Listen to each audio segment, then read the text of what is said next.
Hello, I'm Robert Arnason of the Western Producer. Welcome to Between the Rows. It's a very strange thing. I mean, I watch unemployment numbers every month, and unemployment has returned to pre-pandemic levels. So, what's the story here? Where have all the people gone? You just heard from Jeff Propp, General Manager of Harvest Meats, a meat processing company in Yorkton, Saskatchewan. Harvest Meats is one of many businesses in Canada's agriculture and agri-food sector struggling to hire workers right now. Farmers, food processing firms, and ag dealerships cannot find mechanics, truck drivers, and entry-level workers to fill vacant positions. In the meatpacking sector, some companies have a job vacancy rate of 20% or higher. Harvest Meats and other companies now depend on temporary foreign workers and recent immigrants so they can run their business. That includes Henrik Thompson, a hog producer from Roblin, Manitoba, who can't get locals to work at his farm. And that would be much easier for me just to hire locals, but I can't find enough. So just because there's not enough young people around, or why do you? Or they don't apply, and I think. So let's say you posted an ad in the paper this week saying I want entry-level worker for one of the barns. There's a good chance I wouldn't get one single... Not one single response. Yeah.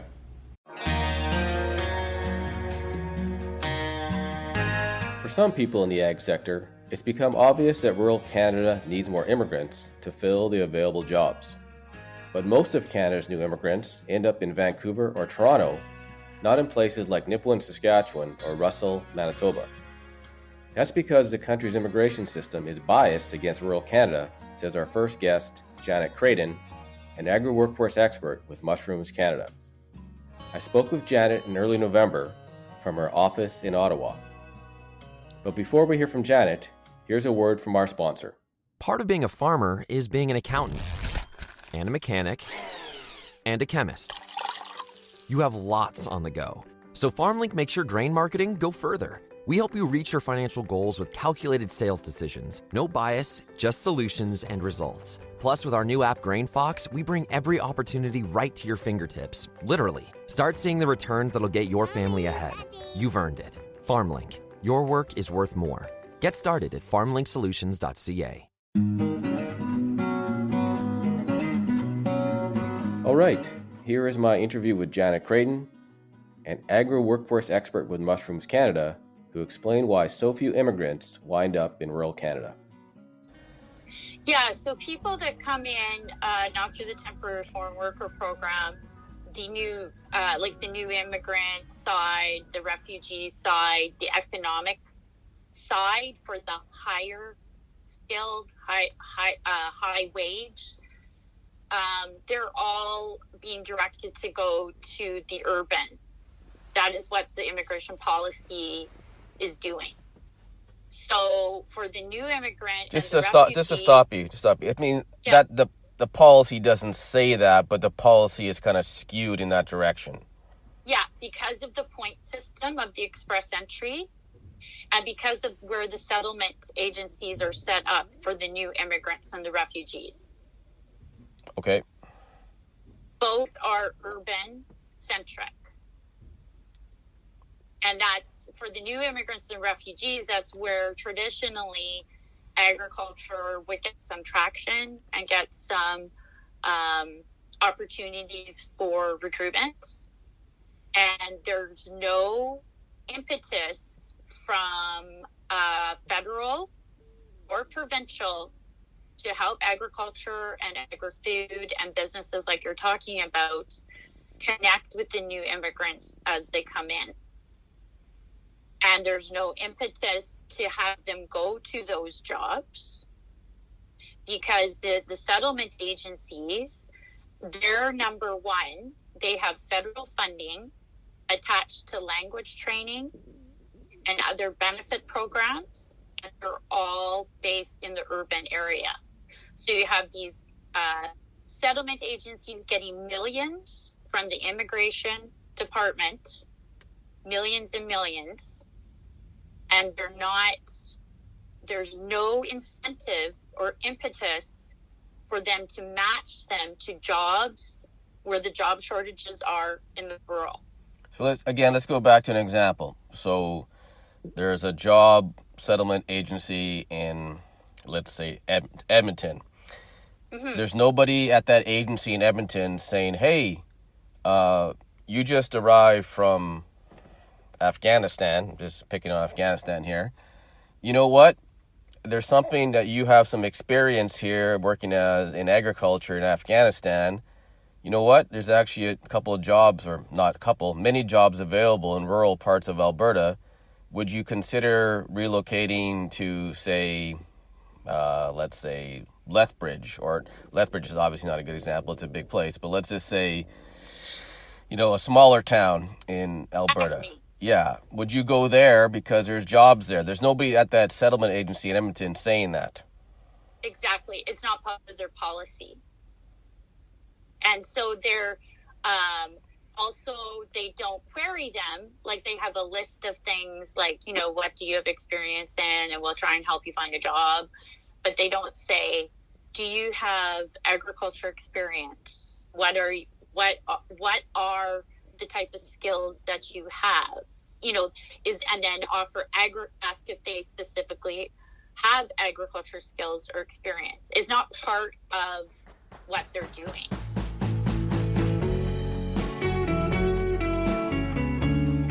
Krayden pointed out that Canada, especially Western Canada, was founded on immigration, and the immigration policy was built around farming and agriculture. That's no longer the case today. Exactly, because it's not part of the system. And then they'll say, it's the little town's jobs to go, find these people. But it's like the whole system set up against the little town and the ag and agri-food employer.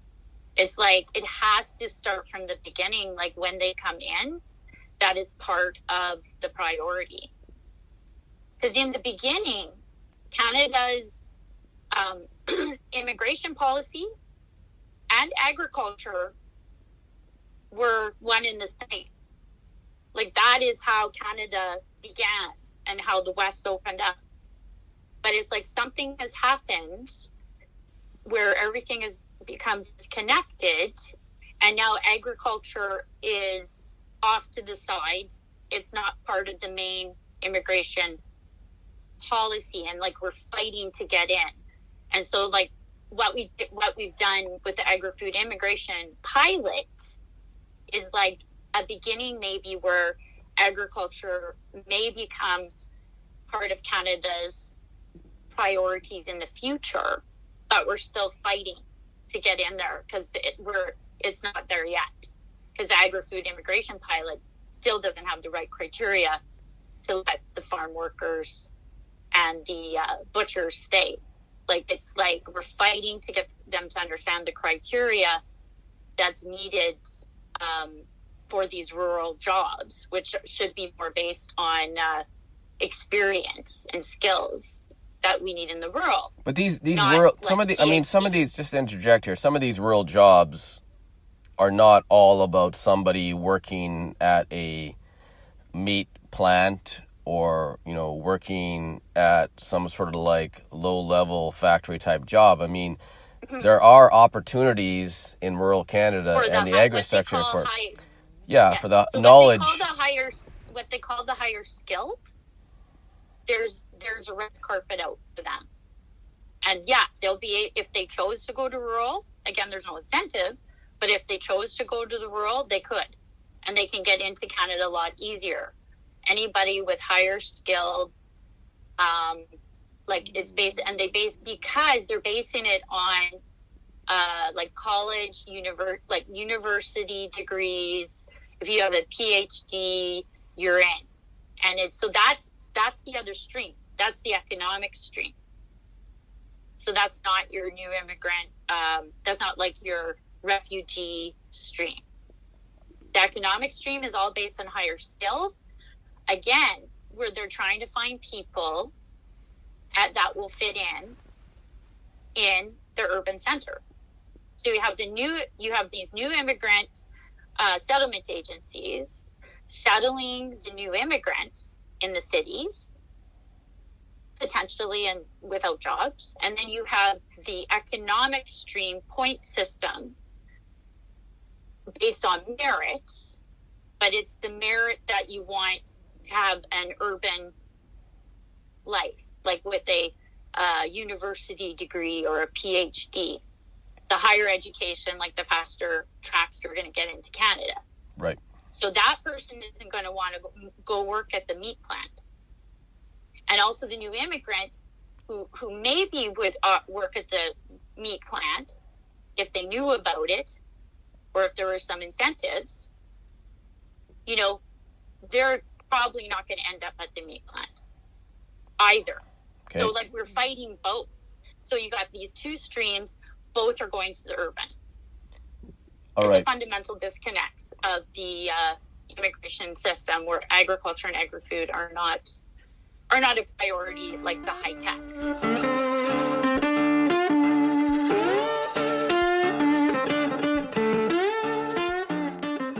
As she noted, the federal government now has a program called the Agri-Food Immigration Pilot, which allows in 2,750 immigrants per year to take jobs in farming and food production.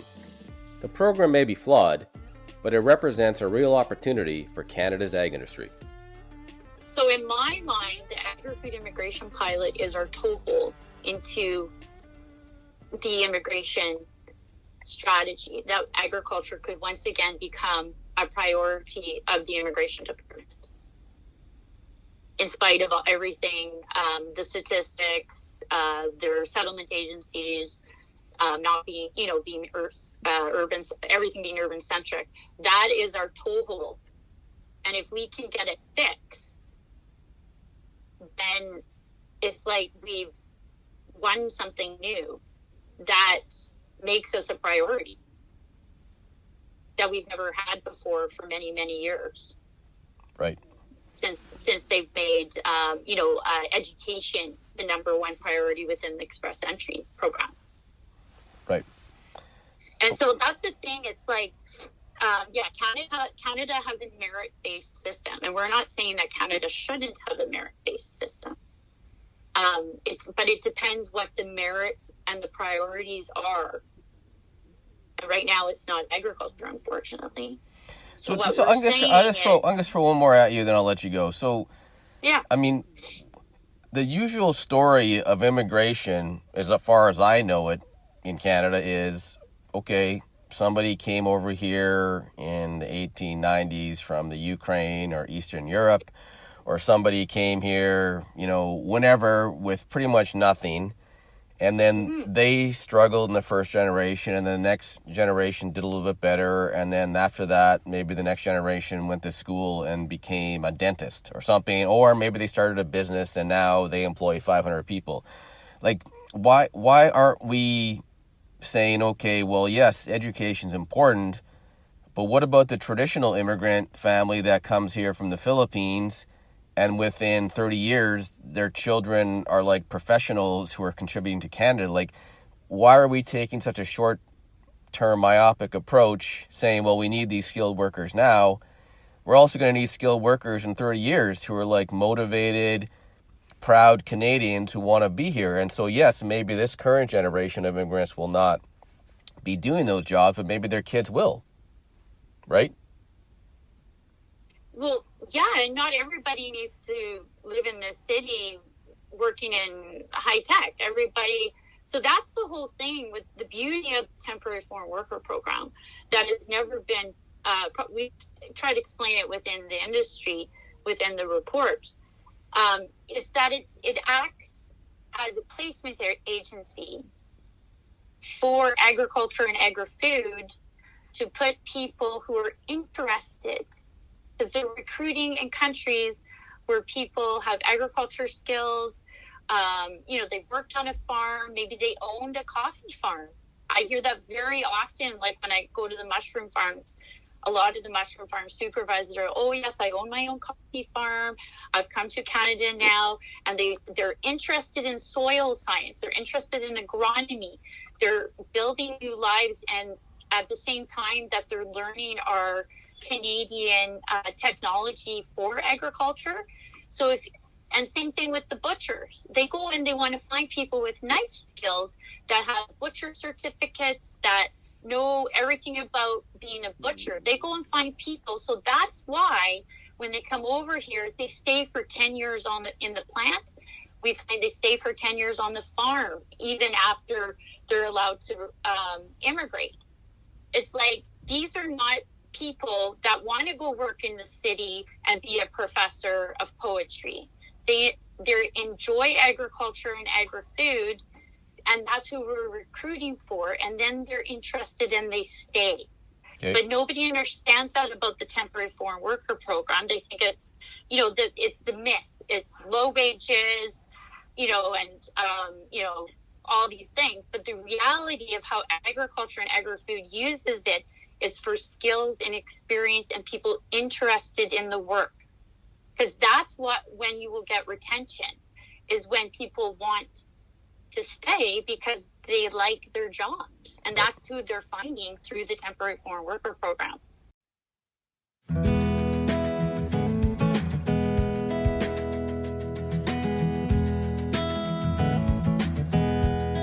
That was Janet Krayden, an agri-workforce expert with Mushrooms Canada. Next up, we have a special feature interview with FarmLink Marketing Solutions. Here is Kevin Jaworski of Glacier Farm Media, who spoke with Derek Derry of FarmLink. Today I'm here with Derek Derry, Grain Marketing Specialist with FarmLink Marketing Solutions, to talk about why there is more to selling grain than just price. So Derek, welcome back to Between the Rows. So Derek, can you explain a little bit more about why price isn't the only factor to consider when producers are selling their grain? Hi there. Thank you for having me. It's great to be talking to you again. Today we're going to talk about price and how price can be an important factor for producers when deciding to sell grain. Now, before making a sale, producers should ask themselves one simple question, which is, why am I selling today? This question should uncover the reasons why they are selling, and perhaps producers don't have an answer to the question, other than the price seems to be right, or it is a really good price. For a lot of producers, this is the starting point. Think back to your past grain marketing decisions. How much weight did price carry in your decision to sell? As producers, we often become too anchored by a specific price. This year has been a great example of amazing prices being presented to producers. Most often, it is instinctively difficult to say no to selling at some of these great prices. And as I've learned, decisions should be made on strategy and market analysis, as prices most often go higher or lower than any market participant could expect. And this is where we start working with producers on a strategy rooted in market analysis and marketing decisions, not just on what the current market price is. So Derek, you mentioned the word strategy. So why is forming a strategy so important when it comes to selling grain? Great question. Strategic decisions require planning and preparation, and that will take the emotion out of the equation. Price is just a moment in time. It's not the full picture when it comes to grain marketing. Let's break it down with some terms. So simply, what is price? And price is the amount of money that must be paid to acquire a given product. In other words, it's a product's perceived value and worth. But remember, price is relative to current circumstances. Next, what is equilibrium price? And this is very important. And it is the price at which supply and demand are equal. Now, if we were to get a little bit on the textbook side and apply the law of supply and demand to the grain markets, equilibrium price is often shifting as supply and demand is constantly changing. Most recent of this is the Western Canadian drought of 2021, which created equilibrium price shifts higher for many Canadian crops. At FarmLink, we focus our efforts on these equilibrium price probabilities. We accomplish this task through market analysis to create the best strategies for our producers to make smart grain marketing decisions, not just when the price appears to be right, which means, and what this means, that sometimes appropriate strategy is simply not to sell today. Well, thank you for explaining that. And of course, there isn't, always a one size fits all approach. I mean, each producer has its own unique situation. And so should there be grain marketing, should their grain marketing strategy be the same, or should there be Yes. differences? For sure. So, breaking this down, when looking at your own strategy, as you take some time here today, you need to consider what are your farm constraints and what are your financial goals. Price has different importance to each and every producer. All producers have different levels of financial strength and experience. Some have stronger financial hands and can carry crop until the end of the marketing year, and some have a little bit weaker financial hands. A smart financial goal for producers is to identify probable equilibrium prices for each of their crops and create a strategy that optimizes their execution of those goals. Now, some questions to ask yourself as a producer when highly persuaded by price. One is, if I make a sale today, does this price align with my strategy, or am I selling on impulse? Another, more importantly, is how much runway is left? How much time do I have left on this grain marketing decision? Lastly, does the price align with my financial goals? Excellent. So how does FarmLink help producers answer these questions then? Today we have two customizable solutions. Our first is our grain marketing advisor team, which offer one-on-one local support that will help producers develop a customized strategy and answer the question, should I sell now or should I wait, regardless of the price? Our second is GrainFox, and GrainFox is our new grain marketing platform that offers winning up-to-the-minute insights and recommendations for producers that like to take a more do-it-yourself approach to grain marketing.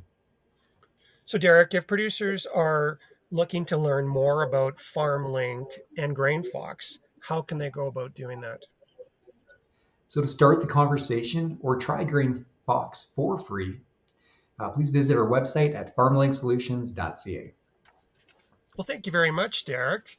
And that was Derek Derry of FarmLink Marketing Solutions today on Between the Rows. Thank you very much. I appreciate you coming on the show today. Thanks for your time.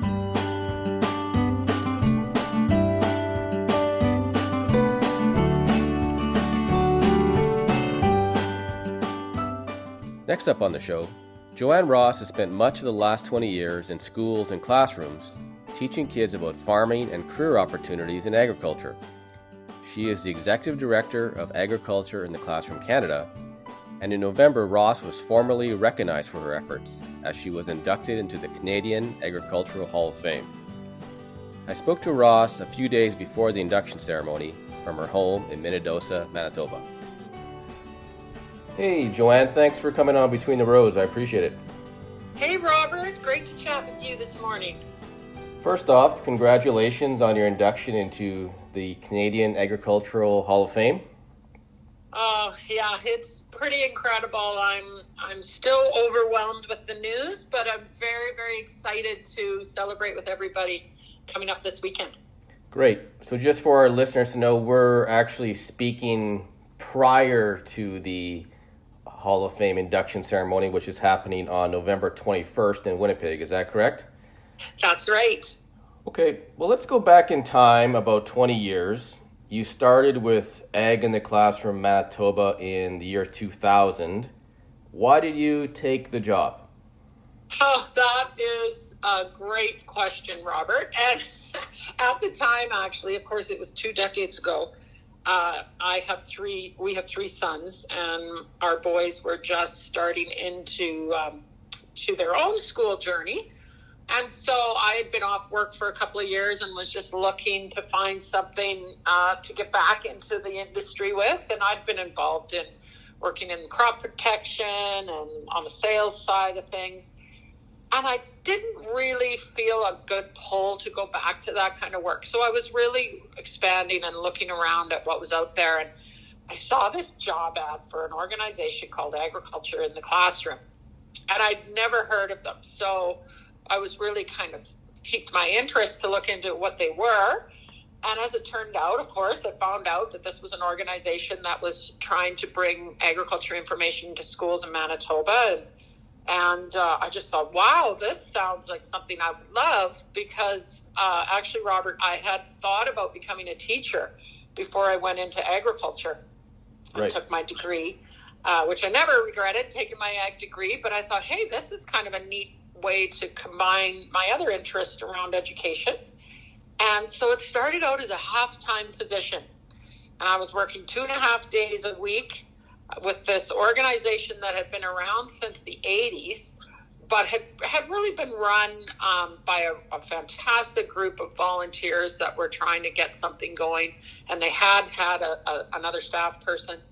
But when I came on, it was a part-time position, but it was just the right time to take it, to new heights, because we were just able to grow very quickly. And the half-time position, I think, became a full-time position within that year. Let me just jump in here with another question. So can you explain what was the organization doing in those early days? And maybe you can talk about how your approach to ag education and awareness has kind of changed over time. Sure. Yeah, well, when I joined Agriculture in the Classroom Manitoba, they were doing fabulous work, but most of it had been around writing resources and providing informational teaching tools to teachers to use in classrooms. And, given their capacity at the time, they hadn't been able to do a lot. There was a few really good resources that were in classrooms. And the focus was kind of around that, like just developing informational resources for teachers and connecting it to curriculum. They were doing that even back in those days. So that was great. But I think the real turning point for me when I came on board was we started to talk about giving students experiences in agriculture and creating kind of an outreach opportunity for teachers and students.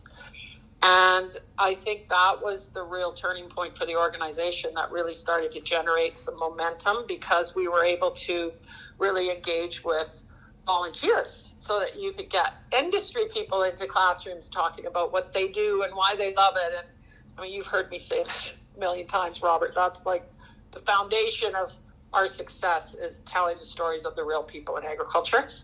Can you give me an example of like an ag experience that students could have had? I still remember it. Very first year that I came on board. So it was year 2000. It was the fall of 2000. We were running a program called Amazing Grains, is what we called it at the time. And we held it out at the Red River Exhibition Park. And it was something that evolved into the Amazing Agriculture Adventure, which I know you've been at over the years. Yep. But Amazing Grains was our first experience with bringing kids into a venue where we had stations that they'd go through and interactive learning. And we manned those stations with volunteers. And that was the first time we'd ever done that. And that was, again, that was the first year that I started. So it was September of 2000 that we ran that first event. Okay, let's just move ahead now. We're going to jump ahead. Let's jump ahead like 20 years. So I was looking on the Ag in the Classroom Canada website, and it says there that the organization and the 10 provincial members connected more than 2 million students to agriculture and food in 2020. So Isn't that amazing? Yeah, so what goes through your mind when you hear that number? Well, I think what I just said, it makes me so proud. I'm so amazed by all the work that's happening across the country. And let me be clear, when I started with Manitoba, there was provincial organizations as well in other provinces. So I know we're fast forward to today, but over that time, we always worked together as provincial organizations, even before we had the national organization.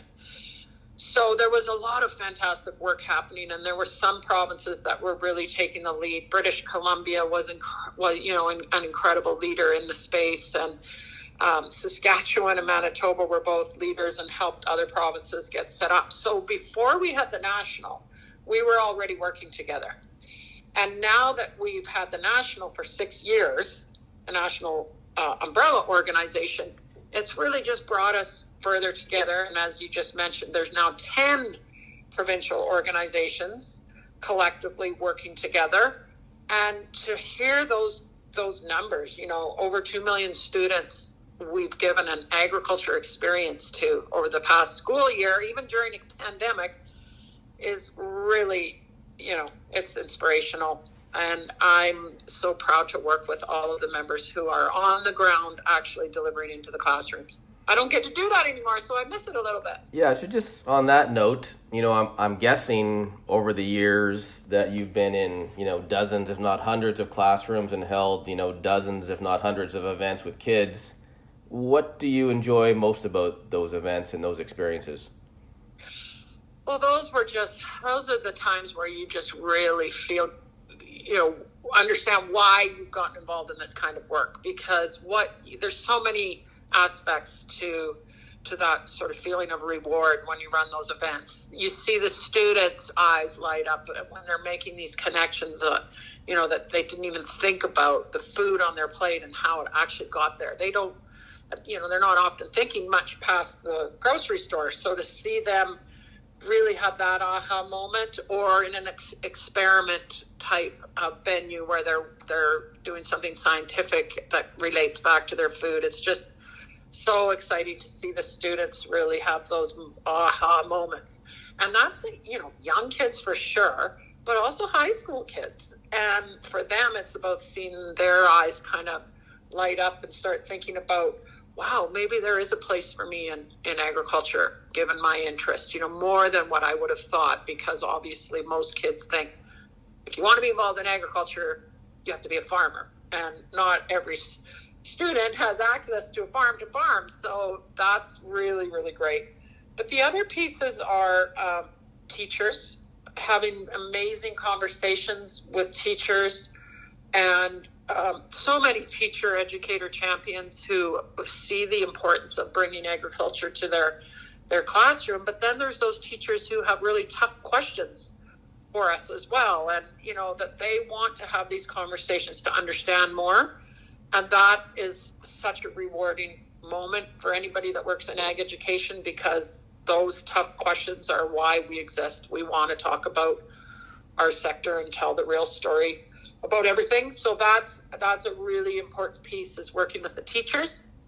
Yep. And then I'd say the last piece, Robert, is just the partners and bringing out volunteers from the industry, from all walks of agriculture, to have them come and tell their own story and feel proud and, even be thanked for what they do. For example, a dairy farmer getting a hug from a grade 5 student for getting up early to milk the cow so they could have chocolate milk. I mean, these are moments that are so rewarding in the work that we do, that you just go, I love my job. Can't believe I get paid to do this. It's just really a really rewarding thing to be involved in. Well, I think I spoke to Trish Jordan, who was at Monsanto at the time and is now, what's her title at Ag in the Classroom Canada? Is she the chairperson or president? Trish Jordan is on the board of Agriculture in the Classroom Manitoba. Oh, okay. All right. Just want to clear about that. And she has been there since when I was there. She's been a huge advocate for agriculture education. Yeah. So, Trish at the time, I think it was back in 2012, used the word passion to describe you, how that you're extremely passionate, and obviously you still maintain that passion. So, one thing I just want to kind of conclude with here is that, when I talk to people about ag education and getting the next generation to be a little bit more knowledgeable about agriculture and interested in ag, some people say that we won't really see the full impact of Ag in the Classroom Canada and your efforts, and not till maybe like a decade from now. How do you see it? How do you understand the impact of this organization? I think it's a really good point, and I think that's very true. This has been a long road to where we got to where we are today. And there's been lots of twists and turns and, challenges and all sorts of celebrations that we've had to how far we've come. But I think it's true.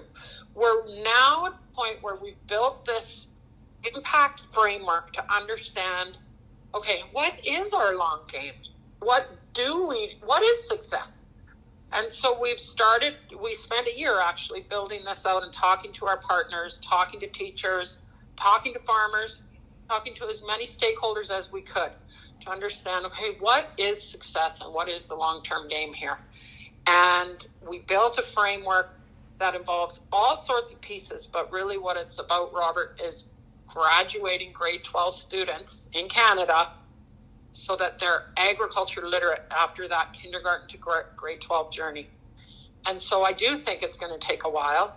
I do think this isn't going to happen overnight, and it's going to be a collective effort of working with teachers so they understand at every grade level how they can bring agriculture into their classroom so that every student has at least one agriculture experience at every grade level, so that when they come out, hopefully, they'll be agriculture literate. So it is a long game, and it is going to take a while to make that big difference. But reaching 2 million students last year was pretty monumental. And so hopefully it will maybe happen sooner than we think, now that we have more of a structured plan and that we know how to engage teachers to get on board with it.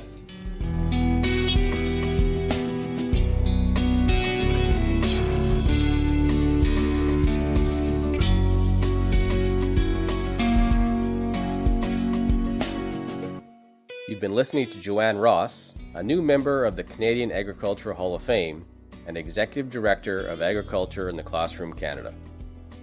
That's it for this week's show. I'm Robert Arnason of The Western Producer. Thanks for listening.